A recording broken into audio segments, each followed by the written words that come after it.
तो lecture number 1 chapter 5 bye विपुल Sharma ICA की तरफ से ये चैप्टर नंबर 5 का पहला लेक्चर।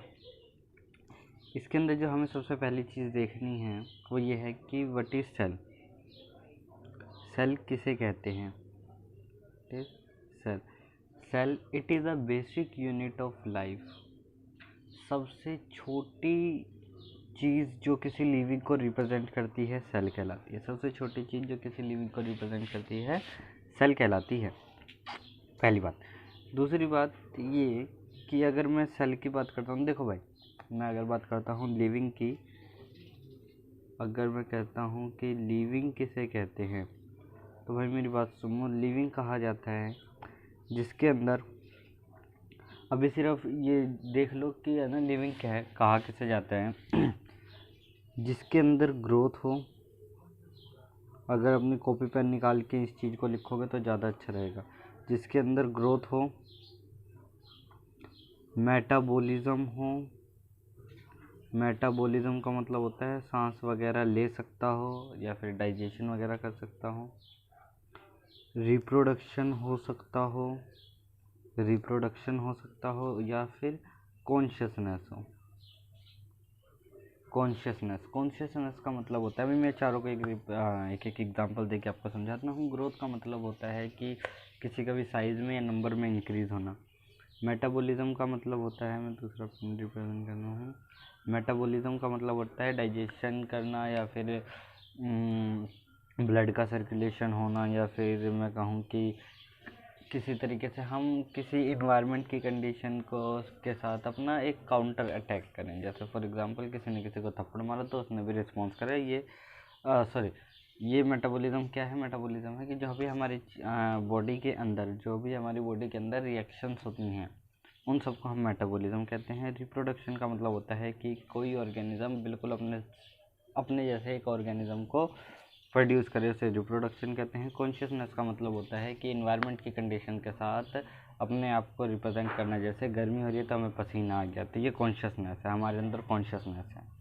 ठीक है, तो जिस भी ऑर्गेनिज्म के अंदर या जिस भी स्ट्रक्चर के अंदर ये चारों चीज़ें होंगी उसे हम क्या बोलेंगे? लिविंग बोलेंगे। तो ये चारों चीज़ को रिप्रेजेंट करने की सबसे छोटी यूनिट है सेल। तो अगर मैं सेल की एक बेसिक डेफिनेशन दूं तो सेल की डेफिनेशन है किसी लिविंग की सबसे छोटी यूनिट को, the smallest unit of life is known as cell.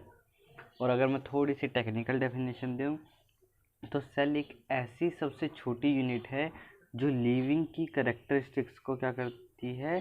Show करती है। तो आई होप कि आप सबको क्या नाम है समझ में आया होगा कि सेल किसे कहते हैं। ठीक है, उसके बाद यहाँ पे कुछ चीज़ें हैं जो आपको जानना थोड़ा सा ज़रूरी है। नोट्स मैंने इसके आपको ग्रुप पे सेंड कर दिए और नोट्स को अपनी नोटबुक में ज़रूर लिखना। तो सबसे पहले मैं आपको एक चीज़ बताऊं कि जो सेल है उसका मतलब होता है लिटल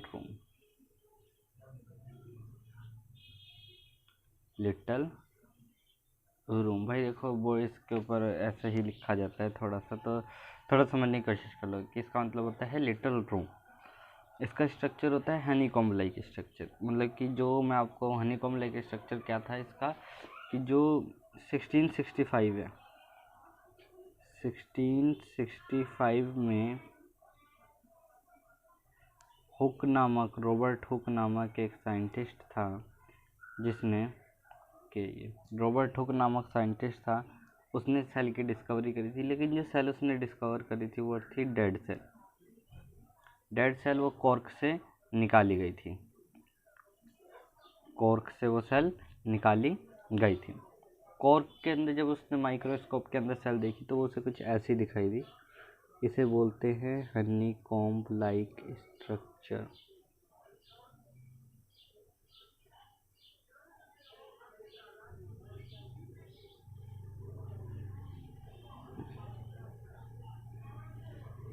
उसने कुछ ऐसा स्ट्रक्चर देखा था, बहुत सारा था, तो हनी कॉम्ब लाइक स्ट्रक्चर उसने देखा था।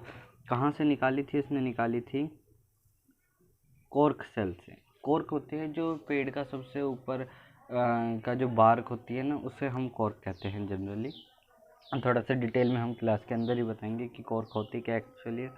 तो एक तो चीज़ ये थी, उसने कॉर्क से या फिर मैं कहूँ बार्क से उसने निकाली थी। ऐसा लग रहा था जैसे जब उसने कॉर्क के सेल्स को कॉर्क को माइक्रोस्कोप में रखा, थिन स्लाइड कॉर्क की देखा माइक्रोस्कोप में, तो उसे ऐसा सा स्ट्रक्चर उसे दिखाई दिया, ये स्ट्रक्चर उसे दिखाई दिया।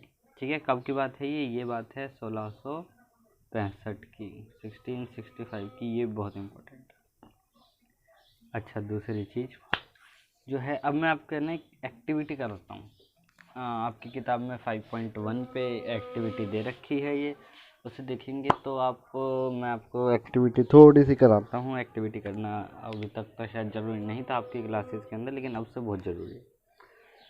और बात ये है एक्टिविटी के अंदर, ये है कि आपको क्या करना है, अपनी जो चिक है, मतलब कि अगर माउथ के अंदर से जो इनर सरफेस है चिक का, वहाँ से थोड़ी सी स्किन उतारोगे, या फिर जो प्याज है उसको आप जब आप प्याज खाते होगे तो जो इनर सरफेस होता है प्याज का, कॉनकेव सरफेस जो होता है, वहाँ से आप एक पतली सी एक स्लाइड निकाल लो। एक पतली सी वो जो पन्नी सी होती है ना प्याज की, वो आप अगर निकाल लोगे, उसके बाद आपको क्या करना है, वॉच ग्लास के अंदर, किसके अंदर, वॉच ग्लास के अंदर थोड़ा सा पानी भरना है। वॉच ग्लास क्या होता है, देखो कुछ ऐसा सा स्ट्रक्चर होता है, वो एक ऐसी एक कांच की एक होती है, ऐसी सी दिखाई देती है आपको। ठीक है, जैसे ये इस टाइप का, थोड़ा मैं अभी मैं आपको दिखाऊंगा वॉच ग्लास कैसा होता है। तो इसके अंदर आपने क्या करा, थोड़ा सा पानी भर लिया। ठीक है, इसके अंदर डाल दी, ताकि भाई देखो आपको पता होगा जब आप वो पन्नी से निकालते हो तो वो एकदम से ना मुड़ तुड़ जाती है। उससे बचाने के लिए आप उससे, ताकि वो सीधी रहे, इसके लिए आपने क्या करा, इसके अंदर वो डाल दिया। देखो मैं आपको वॉच ग्लास दिखाता हूँ कैसा होता है। ये देखो, ये है आपका वॉच ग्लास, ये वॉच ग्लास है। इसके अंदर आपको क्या करना है, थोड़ा सा यहाँ पे पानी भर लेना है, और इसके अंदर वो जो आपने स्किन उतारी थी या प्याज की पन्नी उतारी थी, वो इस पानी के अंदर रख देना ताकि वो सीधी रहे। अच्छा जी, उसके बाद क्या करना है, आपको एक लेनी है, उसके बाद क्या लेनी है, एक स्लाइड लेनी है। आपको क्या लेनी है, एक स्लाइड लेनी है। स्लाइड भी कांच की होती है, और वो कुछ इस तरह की होती है। ये जो कांच का है ये इस तरह की होती है। इसी को उठाकर हम किसके ऊपर रखते हैं, माइक्रोस्कोप के ऊपर रखते हैं। माइक्रोस्कोप के ऊपर रखते हैं इसी को। अभी मैं आपको दिखाता हूँ, ये जो हमारी स्लाइड है ये कैसी दिखाई देती है। ये देखो स्लाइड, इसके ऊपर हम क्या करेंगे, अब हम क्या करेंगे भाई, देखो अभी हमें एक दो काम छोटे छोटे और करने हैं। हमें काम क्या करने हैं कि ये जो है, मतलब ये जो स्लाइड है हमारी, इसके ऊपर हमें पानी में से वो प्याज की जो झिल्ली है, या फिर मैं कहूँ जो स्किन है हमारी इनर चिक गाल की, वो यहाँ पे रखनी है। उसके ऊपर हमें क्या करना है, सैफरीन डालना है। मैं इस कलर चेंज कर लेता हूँ। हमें क्या करना है, सैफरीन डालना है। सैफरीन क्या होता है, जैसे आपको एक लाल कलर होता है, ऐसे ही पर्पल कलर का होता है, कलर है और बेसिकली कुछ नहीं है, ये कलर है। तो जब मैंने क्या करा कि मैंने स्किन को इसके ऊपर रखा, उसके बाद मैंने उसके ऊपर ये सैफरीन डाल दिया, पर्पल कलर का होता है, और इसको मैंने उठा करके रख दिया। कहाँ पर, इसको उठा के रख दिया, इसके ऊपर मैंने एक कांच का एक पतली सी प्लेट और रख दी, ताकि इसके ऊपर बाहर से धूल मिट्टी ना गिरे। इसको फिर बना के इसे मैंने क्या करा, ये रहा हमारा माइक्रोस्कोप। ये तो आपको स्लाइड दिख रहा है, ये मैं कलर चेंज कर लेता हूँ। ये वाला जो स्लाइड दिख रहा है, ये देखो, ये जो एरो जा रहा है ये ना, यहाँ पर हमें स्लाइड रखनी है, और हम जब इसके अंदर से देखेंगे तो हमें स्लाइड दिखेगी। स्लाइड के अंदर जो भी चीज़ है वो बहुत बड़ी करके हमें बहुत बड़े साइज़ के अंदर दिखाई देगी। ठीक है, अच्छा जी, अब देखो क्या होगा कि जब हमें बड़ी दिखाई देगी तो कैसा उसका स्ट्रक्चर होगा, कैसे वो दिखाई देगी, उसको मैं आपको अभी दिखाता हूँ। ये देखो, हमें अपनी, ये हमारी एक्चुअल है जो स्लाइड हमने बनाई थी, ये हमारी गाल की या चिक की इनर सरफेस की ये स्लाइड है। अब यहाँ तो आपको कुछ दिख नहीं रहा, लेकिन मैं आपको दिखाता हूँ। ये जो डार्क डार्क स्पॉट्स दिख रहे हैं, देखो ये रहा, 1 2 3 4, ये सारे, ये जो आपको दिखाई दे रहे हैं ना, जो सर्कल के अंदर डार्क स्पॉट करें, ये सारे क्या हैं, ये सारे आपके न्यूक्लियस हैं। तो मैं यहाँ लिख दूँ, ये क्या है, न्यूक्लियस। ठीक है, अच्छा जी, अब देखो, अब मैं आपको सेल दिखाता हूँ। ये रही एक सेल, ठीक है, ये आपकी दूसरी सेल, ठीक है, ये रही आपकी तीसरी सेल, और इसका ये रहा न्यूक्लियस। तो ये आपकी क्या है, सेल्स हैं। तो ऐसे आपको दिखाई देंगी। तो इसका मतलब आपको ये समझ में आया, अभी तक आपको ये समझ में आया भाई, कि ना हर किसी की सेल्स अलग अलग होती हैं, हर किसी ऑर्गेनिज्म के अंदर सेल्स अलग अलग होती हैं। ये हमारी चिक्की सेल्स थी, ठीक है, ये हमारी क्या थी, चिक्की सेल्स थी। अब मैंने नोट्स के अंदर कुछ बातें बताई हैं, उनको मैं थोड़ा सा एक्सप्लेन कर दूं जल्दी जल्दी। वीडियो 11 मिनट की हो चुकी है, देखो, ठीक है। तो चलो भाई, हम अपने ब्लैंक पेज पे चलते हैं। ये सब सबको समझ में आ गया होगा। ये माइक्रोस्कोप, ये जो सारी चीज़ें हैं, ये आपको क्लास के अंदर बहुत अच्छी तरह डिटेल में कराई जाएंगी, एक एक चीज़ बताई जाएगी, चाहे आपके स्कूल में बताई जाए या ना बताई जाए, लेकिन यहाँ पर आपको बिल्कुल हर चीज़ बताई जाएगी।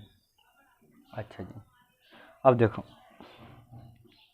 पहला पेज आ जाता है, ठीक है, काट दूंगा मैं इसे एडिट में। अच्छा देखो, अब है ना, हम बात करते हैं, ल्यूवेनहॉक एक साइंटिस्ट थे, स्पेलिंग वगैरह अपनी उसमें देख लेना, इसके अंदर आपको अच्छे से नहीं दिखेगी। ल्यूवेनहॉक थे जिन्होंने 1674 के अंदर लिविंग सेल को डिस्कवर करा था। इन्होंने एक पॉन्ड में से, पानी के तालाब में से कुछ हम जिसमें सेल्स निकाल के उसको ऑब्जर्व करा था। तो फर्स्ट लिविंग सेल्स ल्यूवेनहॉक नामक साइंटिस्ट ने डिस्कवर करी थी। अगली चीज़ जो है वो ये है कि रॉबर्ट ब्राउन करके, एक BRON, ब्राउन करके 1831 के अंदर, रॉबर्ट ब्राउन था 1831 के अंदर, जिन्होंने क्या करा था, न्यूक्लियस की डिस्कवरी करी थी। 1831 के अंदर न्यूक्लियस की इन्होंने डिस्कवरी करी थी। एक पुरकिंजे नाम का व्यक्ति था जिसने 1839 के अंदर, पुरकिंजे नाम का एक साइंटिस्ट था जिसने 1839 के अंदर प्रोटोप्लाज्म वर्ड दिया था। प्रोटोप्लाज्म क्या होता है, कुछ नहीं, साइटोप्लाज्म को ही हम, जितना भी सेल के अंदर, किसी लिविंग सेल के अंदर जितना भी फ्लूइड प्रेजेंट होता है उसे हम प्रोटोप्लाज्म कहते हैं। आप अभी सुविधा के लिए साइटोप्लाज्म भी बोल सकते हो। इसके बाद है एक सेल थ्योरी। सेल थ्योरी का मतलब, पहले लोग सेल के बारे में कुछ नहीं जानते थे, मतलब उन्हें पता ही नहीं था कि सेल एक्चुअल में होती क्या है। तो उन्होंने क्या करा, उन्होंने करा भाई आपका, कि एक स्किल्डन और स्वान नाम के दो व्यक्ति आए। उन्होंने बोला, स्पेलिंग वगैरह देख लेना भाई, क्या नाम, आपके नोट्स साथ में लेके बैठना, पहले नोट्स को अपने नोटबुक में उतारना, उसके बाद मेरी वीडियो देखना और उस नोट्स को क्या नाम है साथ में टैली करते चले जाना। तो सेल थ्योरी शिल्डन और श्वान ने दी थी। इन्होंने कहा था कि जितने भी लिविंग ऑर्गेनिजम्स हैं वो सेल्स से मिलकर बने होते हैं, तो कोई भी लिविंग ऑर्गेनिज्म ऐसा नहीं है जिसके अंदर सेल्स प्रेजेंट ना हो। उसके बाद एक विर्चाउ आया, जब दूसरे साइंटिस्टों ने कुछ क्वेश्चंस करे तो उन क्वेश्चंस के आंसर देने के लिए एक विर्चाउ नाम का साइंटिस्ट आया। विर्चाउ, VIRCHOW, विर्चाउ नाम का साइंटिस्ट आया। इन्होंने बोला कि जितनी भी नई सेल्स होती हैं वो पुरानी सेल्स से मिलकर बनती है, जितनी भी नई सेल्स होती है पुरानी सेल्स से मिलकर बनती है। New sales arises from pre existing cells, ये बात कही विर्चाउ ने। अच्छा, लिविंग ऑर्गेनिज्म अब दो तरह के होते हैं। लिविंग ऑर्गेनिज्म दो तरह के होते हैं on the basis of number of cells. तो या तो वो होंगे यूनिसेलुलर,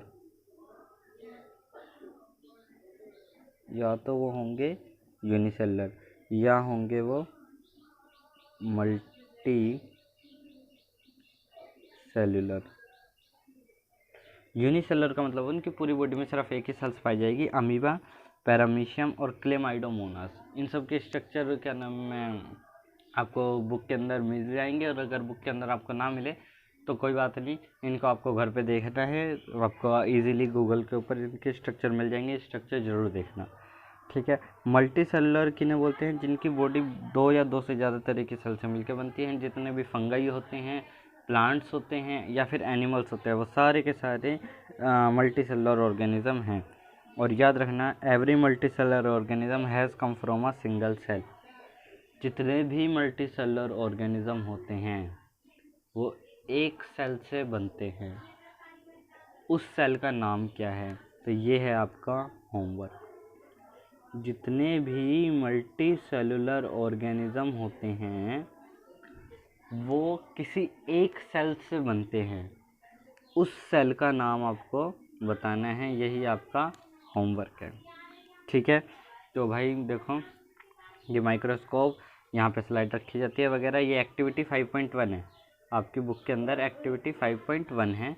ये वॉच ग्लास है, ये आपकी कवर स्लिप स्लाइड है, ये आपका ह्यूमन चिक है, और ये आपका थैंक यू है।